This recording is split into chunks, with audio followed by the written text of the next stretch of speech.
Hello, hello, and welcome to this week Training Tuesday Live. We are Magnet Marketers. We're excited to be here with you today as we talk about how to use improv to grow your business. We actually have a funny improv story to kick things off with as we get started. We're actually improving right now. So Erin is our guest, and I'll have Mike introduce her here in just a moment. But if we've not met before, my name is Jessica Phillips with Now Marketing Group in the Relationship Marketing System. And my awesome co-host, as always, is Mike Gingrich. He's the president of Digital Hill, the co-founder of the popular app Loftio, Tabside, published author extraordinaire, and all things awesome marathon runner. And we have a special guest with us today, Erin Deal. And I'm going to have Mike introduce her and tell everyone how we're improving as we speak. And I'm going to share this video out. Yes. All right. So let me give you a little bit of background on Erin, and then I'm going to have her fill in some more details on that. But I guess I should. I like this in your bio. So it's Erin Big Deal. So I'll take it. You got it? Erin is the big deal. Yeah. So we are thrilled to have the big deal with us today. And you are a performer, facilitator, professional risk taker. So, I mean, I like to take risks too, but if you're a pro at it, so this is going to be a good conversation then. So that's excellent. Yes. Excellent. All right. Her mantra: get comfortable with the uncomfortable. Ready, folks? So we're going to dive in there today. So through a series of unrelated dares, Erin created Improve It, a unique professional development company that pushes others to laugh, learn, and grow. Erin is most proud of successfully coercing over 8,000 professionals to do the chicken dance. 8,000. Okay, so I might need to hear about that one as well. Yeah. So Improv It Chicago. That's where you're located, right? And that's exactly the name of and you're the founder and the chief yes and officer. So big deal. Fill me in on some more details then. How you Wait, before she does that, I just have to tell everyone what she's actually doing right now. She literally lives her mantra, okay, talking about improv, okay? So we go on here, be live to all you wonderful people and talk about how you can use improv to grow your business. And we always come on early to get prepared. As you do in life, you try to, test things out and be prepared for all life situations. And her camera, she has a Surface Pro. Her camera is actually dual facing, so it can front facing and pointed at you. Well, with Be Live, her camera is just pointing out into the distance, and everything that she could see in front of her was not herself. So she's literally holding her computer where all she can see is nothing, basically, but we can see her so she could still be here and do the show today. So she's seriously really good at improv. So I'm going to be her eyes, and we need you guys to be her eyes with us today if we lose her face, because she can't see herself. What do you mean? Jessica? And we're not going to ask you to show us 10 fingers or anything like that, you know? Yeah. So. Yeah. And you know what's funny? I'm actually looking into the tiny hole on the back of my Surface Pro, and there is a bright light next to that. So I am literally improvising my way through this, and maybe I'll just see stars for the rest of the day. Who knows? And arm cramps. Yeah. Getting carpal tunnel. But things are great. So yeah, I'm so excited to be here. Thank you guys so much for having me. And Jessica, it's good to see you. Mike, it's so nice to virtually meet you. Although you can see me, I can only hear you. So it's going great.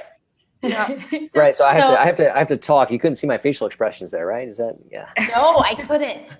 All I can see is stars. Yes. Such a cool business. How did you get into it? Yeah. How did you get into improv? Yeah. So it's a funny story. I grew up just performing. My mom put me in a performance of My Fair Lady in Greenwood, South Carolina when I was 3 years old, and that is a very small town in South Carolina. So I have been performing since I was 3, and I love the stage. I danced for Clemson University on a collegiate level. I always did sketch comedy and just a lot of different types of theater growing up. And when I moved to Chicago, right after I graduated from Clemson, go Tigers, I wanted to become the next Oprah. That is a true story. And so I thought, what better place to do that than Oprah's homeland, Chicago. Right. So I moved here. I started enrolling in different classes at the Second City. And then through a series of just different circumstances, started doing experiential marketing and touring all over the country with different brands. I would do things from being on a tour with American Eagle Outfitters and going to every major college rivalry football game in the country and creating videos for their websites and stores, to creating a pop-up oasis on the middle of the beach in Panama City for spring breakers to try Neutrogena products. So it was a crazy ride, and I literally lived out of a suitcase for a really long time. But through that, I started to say, oh man, I really miss being on stage again. It was performing, but in a different way. So I came back to Chicago. I started getting really heavily involved in the improv community here, taking a lot of classes, doing a lot of shows. And then I was also working full time at a 9-to-5 at a professional recruiting firm. So it was a boutique agency here in Chicago. And literally everything I started doing on stage and in my improv career started bleeding into my professional life. Okay. So I just started noticing I was a better listener. I was more present. I was more in the moment. I was thinking quicker on my feet. So that was sort of the start of Improve It, the company that we are now 3.5, almost 4 years into in terms of business. And I just have a love of the art form so much. I use it as a vessel to teach on soft skills in a professional setting. So we use improv to train on soft skills, and really it's just the amazing methodology behind it that helps people really learn, and it's very experiential in nature, so it gets people up and moving and interacting, which is where the real learning occurs, in my opinion. So Excellent. Long story, but there it is. Yeah.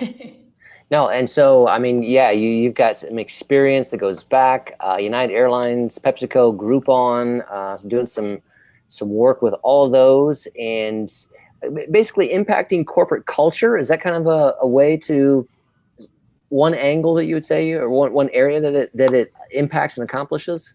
Absolutely, yes. So we actually have 3 ways we work with clients, and one is, we call it a one-time collaboration, whereas we'll just come in and do a workshop or a half-day session. And then our other 2 ways are called short-term culture shifts and long-term impact. So if we start to work with organizations over a series of time, you'll notice a variety of different changes, and that's behavioral changes. Yep. So soft skills are really a lot of times the hardest thing to train on. So when we work with organizations over a period of time, we can really start to measure and see that culture shift. Okay.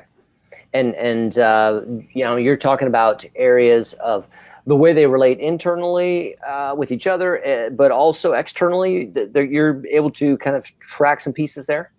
Absolutely. So we work with a lot of internal teams. So essentially how we find a client, or a client finds us, is really they have a specific objective in mind, and we have 10 different offerings. And so what we like to do is match the objective of the client with one of our offerings. And if we can't do it, we'll be completely honest and say, that's not in our wheelhouse, but we can refer you to someone who will. But really what we do is we understand their objective, and then we go in, and how we fine tune one of our workshops is really tailoring the debriefs to that client in particular. So we'll take essentially the question, is internal versus external. So sometimes, a lot of times, people say, oh, well, we have an internal 2 teams who have just merged together, or we have just been acquired by another company and we need to be able to communicate cross-functionally. Or it could be associations or different groups of people who want to work together as the association on an internal basis. this. We also work with a ton of sales teams and a lot of client-facing individuals. So it's all about, we tailor each workshop specific to the group that we're working with or the department, understand their needs, but everything that we are able to do is customized toward either internal or external. So sometimes it's even a cross-pollination of the two. Okay, good. That's really cool. I'm guessing, from a audience perspective, that's just kind of learning about this. I don't know if there's any. Gail said she's used it. She said, so, hey, Gail, thanks for joining with us, by the way. But she says improv is amazing. She uses it with her Girl Scout troop in addition to business use. So it sounds like we have a mixture of some people that are familiar with using it and some that maybe are new to using it. And I think probably we've done improv even without realizing it. If you've ever done like sales training, if anybody's in sales or marketing, and we really do improv on the daily, because if you're in any kind of conversation, really, especially as it relates to working with clients, things come up that you have to think on your feet and you have to go with the flow. And really what I'm hearing you say is improv can help you kind of get to those goals with more clarity. So maybe if you explain, like, to anyone that's new to improv, kind of what is it and what all can it do for a business? I know you broke down a few of those elements, but maybe if you're explaining to somebody that's new, that doesn't even realize that they're doing improv right now. Absolutely. And I love what you said, Jessica. We are improvising all day long. We just don't formally name it, right? So this conversation is improvised. But really, and sort of, it's kind of interesting too, because when you actually label it, a lot of times people are like, I have no script. I have to think on my feet. Oh my God. And they get what the ick factor, right? So the ick factor is what essentially makes you feel uncomfortable. You feel all gross in your own skin and you're like, oh, this isn't me. So we like to address that up front. So the purpose of using improv as a teaching tool is, number one, and I have to use one hand because I'm still holding my laptop here. So is number one is to get you comfortable with the uncomfortable, which is my mantra, but it's also to help you release those inhibitions, become your true best version of yourself, and be vulnerable. Because when you strip down those layers and all of those defense mechanisms that we put up, all those walls that we put up in a corporate setting or even in our real life, that is when we get to the truth of who we really are. And what improv does is it rips away those layers. It puts everyone on the same playing field. So we could have an intern, and a CEO in the same room for those however many hours we're with that team. They're on the same page. And what is wonderful about that?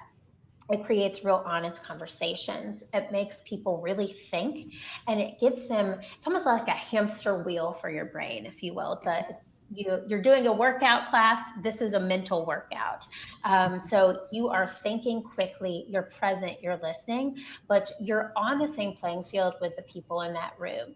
And so we're going to do some things that take you out of that comfort zone, but that is the purpose, because once we can get to that level where you're laughing, you're forgetting, oh, my CEO's standing next to me, oh, my manager's right 2 people down, you're actually in the moment. That's when you start to have those ahas. And that's why I love improv as the vessel. I fell in love with the art form. I've always loved performing, but I always loved teaching as well. And so really, for me, it's the vehicle. Improv is the vehicle that drives real learning. And I'll say this, in our workshops, you don't sit down, you are on your feet, you're in it. And we do give you some workbook breaks and some time off your feet, but for the most part, you're in it. And when you walk out of the room, you are feeling completely different and in a more positive way than when you walked in the room in the beginning. So I love it for all those reasons. To me, it's magical. And I just love the feeling that I would get from performing and doing improv. So bringing that into a corporate context and just watching people transform from the beginning to the end is so remarkable. It's my favorite thing. Especially in today's age where we talk about it a lot here, which is relationship marketing, where you need to be able to build relationships with your customers and with your team even in order to make a bigger impact, because that is what matters at the end of the day. People are going to choose you based upon how you make them feel, not always just the product that you're providing, but how you make them feel when they're purchasing that thing, how you make them feel when they're coming into work that day. Do they feel like they're making a difference? Because, we want teams to get involved with social. We want our teams to get involved and have some ownership on what they're doing in the company. And especially as it relates to internally, because it, is going to keep people there longer, which then is going to have an impact directly on your customers. And I can see this, rippling through every piece of a business. But I'm sure there's some questions that come up or some things that people come to you with and say, do we need improv at our company? Like what kinds of questions come up, or what kinds of red flags? I know, anybody could use it, right? But what kinds of things let you know that this could be right for you? That is a great question. So a lot of times people will have aversions to the sort of out there nature of improv as a teaching tool. A lot of times people are worried about personality dynamics in a room. Mm-hmm. And truly, what I always say to people is you will be surprised to see the most introverted person that you think will be the most introverted person in a session show up to a workshop and the remarkable things that they come up with. Because what we're doing is we're not saying get up and bark like a dog and, get up and act like a crazy person in front of everybody. Improv is an inclusive, I'm going to call it a sport. It's an inclusive sport. That's awesome. And one that I could be good at, maybe. You sure? No, me too, Jessica. I have no coordination. And hence where I'm at. But it's true. It's almost as if you're at a party and everyone is laughing and having a fun time, and you're the person choosing to sit in the corner. Improv is so inclusive that it allows everyone to participate and everyone's voice to be heard. So a lot of the versions that we'll hear from a client or a prospective organization is, well, this may not fit XYZ people on my team. And so we will tell them that this is such a surprise for them to see. And I'll talk to clients after, and it's always so interesting to get their feedback on that, because they will see the room turn, and it usually takes about 20 minutes, but we really do need that 20 minutes to get them ready and warmed up. And then once that sort of peak of, or that hurdle of, I'm going to now do something uncomfortable is over, they're in it. And it's interesting. Huh. Yeah. So one of their biggest fears turns out to be one of the biggest benefits of it, of just really pulling everyone in. And hearing from each person. Got it. So it's I think that's probably important to identify as well. And I just got to say, it feels like you're just looking me in the eye, but I'm in my mind. I realize that you're staring at a back of a Surface Pro. So it's amazing. I literally can't see because, as I mentioned, there is a very bright white light, and it is staring. Well, you're doing a tremendous job of yet making it feel very personable. Yeah. Thank you. Well, thank you. Because maybe this is the way all guests should go. Just turn your computer around, stare. It's like yesterday I was actually at the eye doctor, and that machine that you have to look into and they blow the air puff. That's exactly what this feels like. There's no air. There you go. Yeah. That's awesome. No, I was gonna say though, like because sometimes people might say, well, we have introverts, we have extroverts, and so therefore they can kind of steer away from it. But you're saying that doesn't matter about the innate personality type, that you can get everyone involved, and that's part of the value of what improv will bring. Absolutely. Okay. And I will say it's interesting as we've grown as an organization to the types of groups that are interested in what we do, and why I love my job and why my team loves who we have as clients, is typically a client, so the person organizing the workshop, is not going to work with us if they aren't an open-minded, outside of the box thinking individual, and they don't care about their teams and their people. So for us, it's really we're lucky in that sense because people come to us because they care. Mm-hmm. So unless we're prospecting a client and trying to convince them to use our services, which does happen as well, but usually when people come to us, they are ready for it and they need it. And there's really not much convincing. And then what we'll do if we have prospective clients who are kind of afraid this might be a not a great cultural fit for their team, we have a public workshop here in Chicago every quarter that we'll invite them to. And it's a full 2-hour session. It's a real full 2-hour workshop. And we charge a very nominal fee. And we have people come and see us and actually experience it.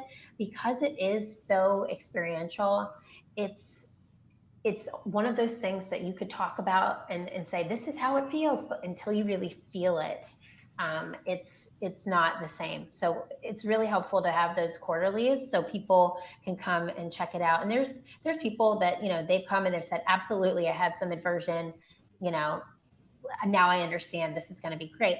There's people who really like the idea of what we do, and they come and they say, you know what, this may not be a great fit for my team now, but I'm going to keep you guys in mind. And it depends on the individual who we're working with, truly. Yep. If they believe it, we'll have their back for sure. Can you walk us through like an example of an improv session, or even talk about maybe a success story or something, a way a company used it, like some examples of how you get into the good stuff with a team, like what you would do? Yeah, absolutely. So I'll explain the workshop, and I do have a success story that I will share. So, but it's a little it's actually workshop related. So we work with all industries, all different types of companies. It's really, we always say we're not ROI specific in how we measure success. We're ROO specific. So we measure the return on our client's objective. So we really get into, why are you choosing this type of work? Why do you want this type of training? We understand the team dynamic, the team demographic. We get to know the language of an organization. So we are a third party coming in, but we're speaking on the same language. So we have 10 different workshops, and each one is exactly the same structurally. So we always start off with an overarching thesis statement, and then we break down that thesis statement into individual activities. So for example, our effective communication workshop is what you say and what you don't say affects how others listen and respond. And then we break it down chunk by chunk and do activities that relate back to subparts. So what you say is all about tone, and this can be in both internal or external communication. So how we address people with our tone, both positive and negatively. And then we also talk about verbal and written tone in that section. And then after each activity, so we'll do an activity that's really fun and high energy. The magic really happens after the activity, because we're using that laughter to yield a certain debrief and to relate it back to that message. So we are never presenting. We are always asking, and we're demonstrating and facilitating, but we are in it with the group that we're working with. So as a facilitator, you are using all your energy to get the room to respond to you. So we're asking them a series of questions to get them to relate back to that topic. And then we have a short workbook break after every 2 activities. And we get right back up and talk about what you don't say. So we talk about nonverbal communication. Again, it can be related externally or internally. Activity, debrief, and then a workbook. And then we do the next pieces, which affects how others listen. So we do 2 activities all about listening techniques, actively listening, with an activity debrief, and a workbook. And then we do an effective and meaningful response. So in those activities, as again, same thing with the response piece, we have an activity debrief workbook. We use a chicken hat as well to guide us, which came into play at the bio. So our chicken hat is kind of our signature and our calling card. So these are physical hats that have chickens with legs and sneakers. I wish I should have brought one with me. But we use these as a tool to keep people on their toes throughout the workshop. So I'm not going to give away the whole thing, but it is it's almost our mascot, if you will. That is And awesome. it's pretty cool. I've got a chicken hat guy, just so you know, and we have probably 20 chicken hats. It's Got it. really insane to see our I office. love it. But we use it as a tool because it helps keep people on their feet, number one, and it's a reminder that improv, just like your job, helps you to focus on multiple things at once. It's also a reminder to play, learn, and have fun. Don't be a chicken. And so it kind of ties into everything we do, and we use it to wrap up our key messages at the end. So every workshop has that methodology to it. So it always has that thesis statement, the same structure, the activities and debriefs and the messaging are completely different. So And we a really found a way structure more that fun works. way of getting your sales training. I wrote down that I could see this helping with like sales, trust building within the team, and relationship building, and a lot more meaningful way of doing it versus watching videos and, maybe sitting through, a boring kind of presentation versus, getting all your senses involved to do something collaborative, and what a great way of team building and, having something that people can relate back to and remember. So I definitely love this. I was in the old days of, sales role playing. At my job, I worked in telecommunications, and it was always dreaded, the role playing, because then everybody was standing around with clipboards, grading you on your presentation. But after a while, it became a little bit more fun, but I would much rather prefer to do a funny way versus us like being graded in front of all of our peers on, did we land the presentation right, or not.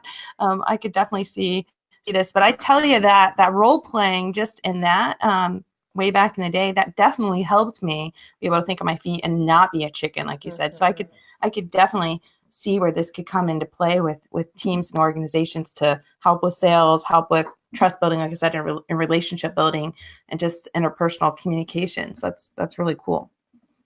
Thank you. Yeah, and I mean, I think you talked about in your bio a little bit as well, empirical evidence. I think you probably have details as well on, I mean, because there's studies that have been done basically on how we learn and the lasting impact of learning. And I think that, just, hearing something is like one of the lowest forms of retention.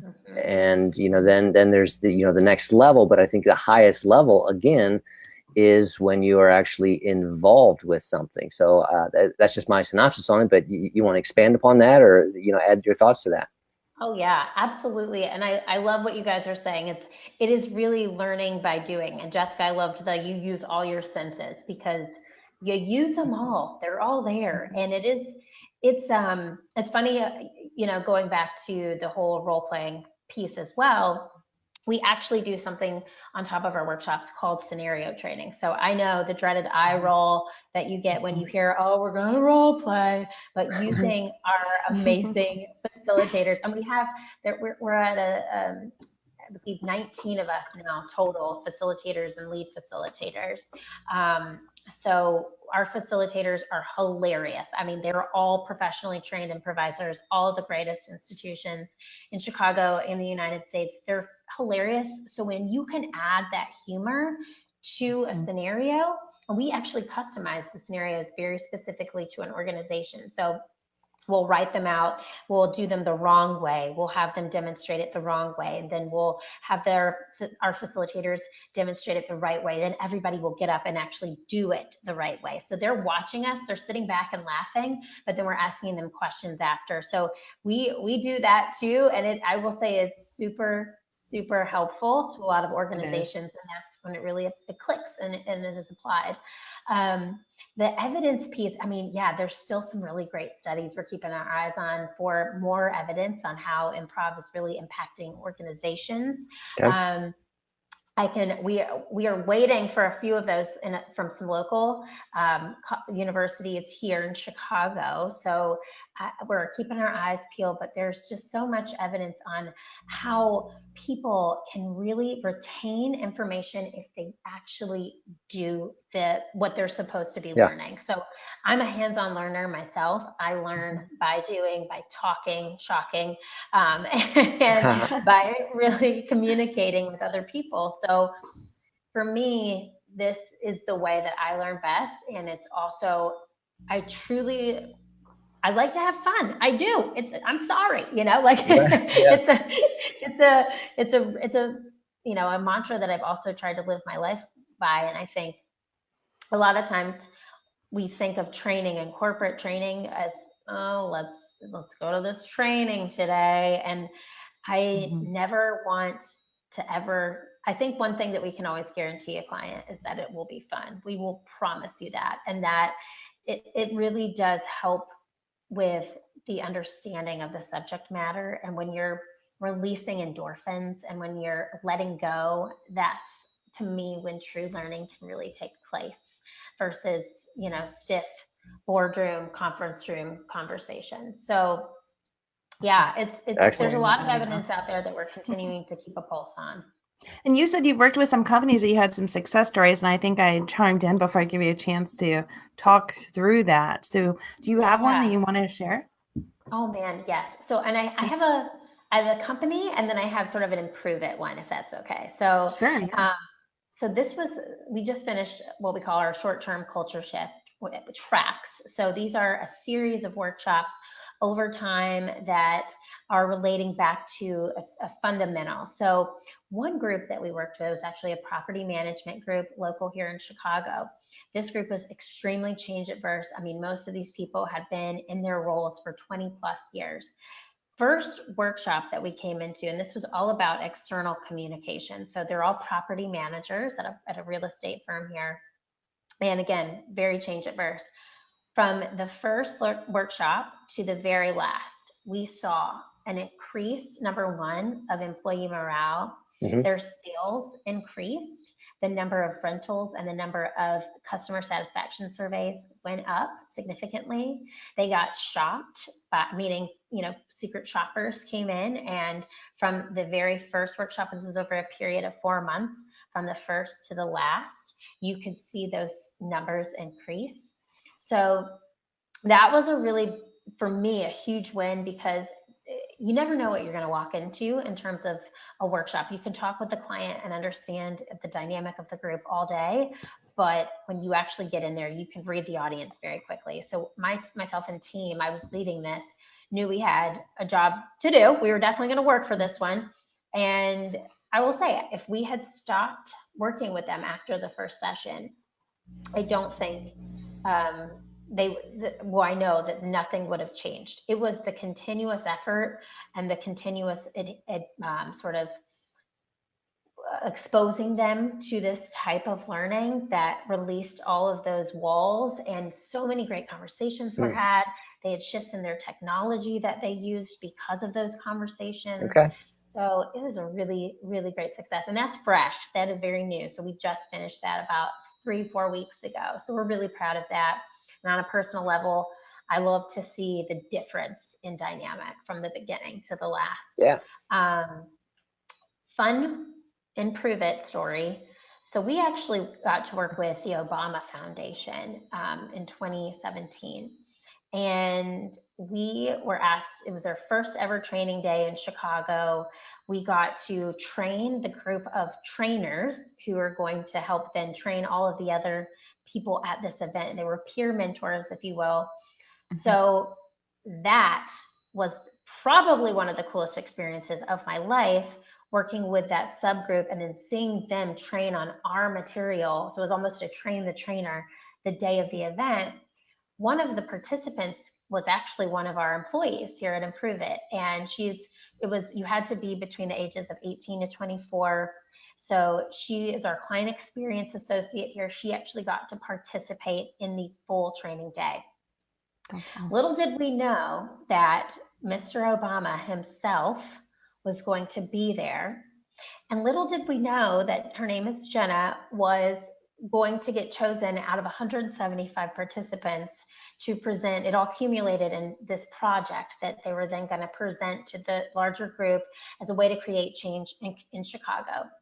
Jenna's project was chosen, and so everybody thought, oh man, you know, it's just going to be, we're presenting to everybody who's here, all 175 people. Jenna presented to Barack Obama for 10 minutes. That is crazy. Yes, and she's the light of my life. She was an intern with us for 8 months, and then we could not let her go. And I was almost like Amy Poehler in Mean Girls. I was like that annoying like mom with a camera watching her on video. And I was just like, oh my God. And it was so insane because she's actually not an improviser and doesn't really enjoy public speaking. So to watch her hold her own in front of that group, many people, but in front of a former president was amazing. And we always told her, we were like, after this, we're going to have to get another office for your ego. And she has no ego at all. So she's super sweet and kind. And it was the most amazing thing to witness, because I literally got to watch her transform in those 10 minutes. I almost felt as if, you know, she was overcoming some big fear, and it was happening in front of all these people, and also just such a monumental moment in her life, but also for me too. That is amazing. So you talk about big deal, like seriously, both of those. And if that doesn't speak to who believes in this as well. So some of the organizations that you named. And I love that you said that the people that are coming, they already care about their team. So that's why they're willing to invest in this. And I do think that the companies that are going to continue to grow in the future are going to be doubling down on things like this and other, you know, things in their office, whether that be investing in, we've interviewed some others on just meditation and taking some time out, you know, introducing an employee health and wellness program. But the way that your people feel when they're in work, when they're in the office, while they're doing their day-to-day, and when they go home, and you know, if they can say, I'm excited for training tomorrow, which I've never think I've heard anyone really say it that way. They're like, oh, I got training tomorrow, right? But if they can get excited about what they're doing, that's naturally going to, you know, energize off to everyone else that's around that is the customer. So I do think that this not only has an impact in your team environment, but also directly correlated with your customers, and not just in the normal because of how you're going to communicate and be able to think on the fly and with more clarity and confidence and, you know, conviction, but also because you're going to actually be passionate about what it is that you're doing, because hopefully you've been able to come through some kind of conversation during this, you know, improv time that has allowed you to connect and truly, you know, be succinct with what it is that you're doing and who you're doing it with and for. So I think that's really cool that there's a company out there. I know, like yours, and I've never heard of this before. I know I met you a little over a year ago in Chicago, and I stopped by your booth and I was like, what is this? And you were telling me, I was like, this is freaking cool. Like, how do I get you to Little Lima, Ohio, or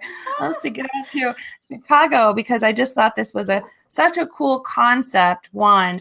And I was just watching a video on adults not taking time to play. So if nothing else, doing it for the play aspect, I think would be huge. But kudos to you for this cool idea and how it's impacting the lives of individuals and companies. I think this is really cool. Thank you. Thank you. I appreciate it. And I'm so grateful that you guys.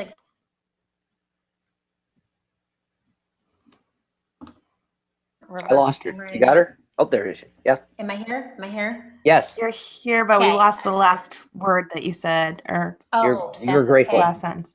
I just said I'm grateful that companies like you exist, because I definitely, just before this, I was working on Google AdWords and my digital strategy. So just so you know, the world comes full circle here, guys. So we're all helping each other. So true. So true. Yeah. Mike, do you have any last questions or comments for Well, Erin before we give her hands a break? I mean, comment, I think, is I think you're, really on the forefront of things. I can just kind of, to me, it feels like, generationally, the millennial generation would really flow with this easily. So I could see that really exploding. And then I think because of some of the dynamics of millennials with Gen X or others, that there's value in that type of to improv as a way to help them communicate better, or to find common ground. I mean, so I just see a lot of possibilities here, and I think we're just ripe for a change. I mean, Jessica and I are, when we talk about relationship marketing, but I think in our culture, work culture today, we're ripe for a change. We're saying, what we did the past, 10 years, 15 years, 20 years, whatever, in terms of training, corporate life, what that looked like, it hasn't necessarily reaped the results or the environment, the culture that we wanted, that people could thrive in. And so I think you're right there in this mix of shift, and you can help. So keep going, keep doing it, do it some more. And there we go. Sure. Virtual high five.